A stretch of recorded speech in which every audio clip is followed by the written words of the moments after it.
Monsieur le Président de la CAF, Hamad, bonjour. Bonjour. L'Afrique a célébré ses talents.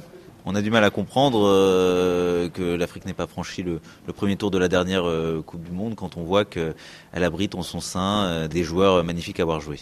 Tous les pays qui gagnent la Coupe du Monde ou qui arrivent aux demi-finales de la Coupe du Monde, tous ces pays-là, ce sont des pays qui ont participé au moins avec les mêmes générations, 2, 3 Coupe du Monde. Donc il faut une stabilité. Je pense qu'il y a à peu près une dizaine de pays africains qui peuvent se qualifier pour la Coupe du Monde. Posons la question, si nous voulons vraiment aller de l'avant pour un pays et un continent qui a 54 pays, avec 12 peut-être 13 pays qui peuvent se mesurer, s'ils jouent 2 Coupes du Monde à la fois, 3 Coupes du Monde à la fois, soyez rassurés, c'est un autre niveau du football qu'on verra. En attendant la prochaine Coupe du Monde, il y a une CAN chez les hommes en 2021. Elle ne se disputera pas en été. Les nouvelles dates sont très attendues. Quand vont-elles être connues ? On saura ça le 15 janvier au soir. On terminera la réunion et nous allons prendre les décisions.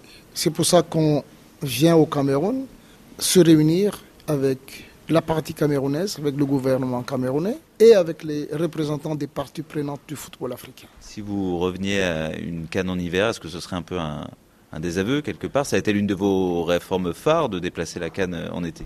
L'été au nord, c'est pas l'été en bas de l'équateur. Revenir aux anciennes dates.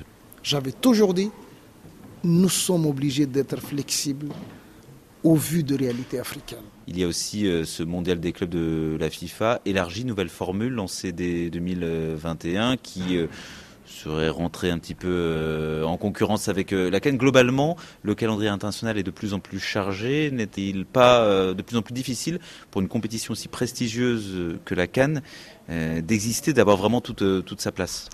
Vous savez, il y a toujours un arrangement, il y a toujours des discussions. Nous avons participé à ces discussions, nous avons pris cette décision ensemble avec la FIFA parce que nous savons qu'il y a toujours un arrangement qu'on peut faire. 2020 pour la prochaine CAN féminine, le Congo-Brazzaville n'est plus le pays organisateur. Quand et par qui va-t-il être remplacé ? Il y a 2 candidats déjà, il y a la Guinée équatoriale et le Nigeria qui ont envoyé leur candidature. Prochaine session du comité exécutif, nous décidons. Encore plus proche, le CHAN 2020 au Cameroun, avant la CAN 2021. La Tunisie aurait déclaré son forfait, prétextant un calendrier trop lourd. La Tunisie qui a déjà remporté la compétition, la Tunisie qui abrite l'un des meilleurs championnats.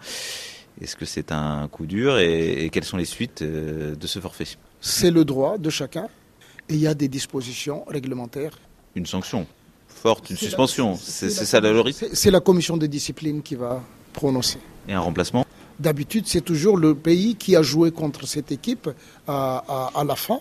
Donc la Libye, éventuellement. Donc vous dites la Libye aussi a gagné déjà cette compétition. L'audit qu'effectue la FIFA pour aider la CAF à gérer ses affaires depuis plusieurs mois prend bientôt fin. Le mandat de la secrétaire générale de la FIFA, qui a été donc détaché, va-t-il être reconduit ? Il y aura un rapport d'évaluation. Le comité exécutif analyse avec la FIFA et prennent la décision. Mais en tout cas, d'une manière générale, ça a apporté beaucoup. Oui, est-ce qu'on peut faire un bilan de ce que certains observateurs ont estimé être une mise sous tutelle après une année 2019 difficile pour la CAF ? C'est la CAF qui a fait l'appel à candidature.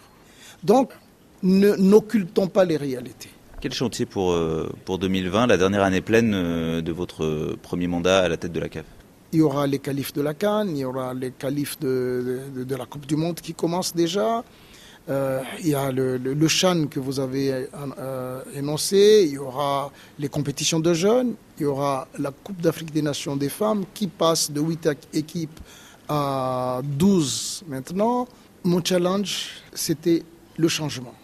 Et aujourd'hui, beaucoup de choses ont évolué. Monsieur le Président de la CAF, Hamad, merci.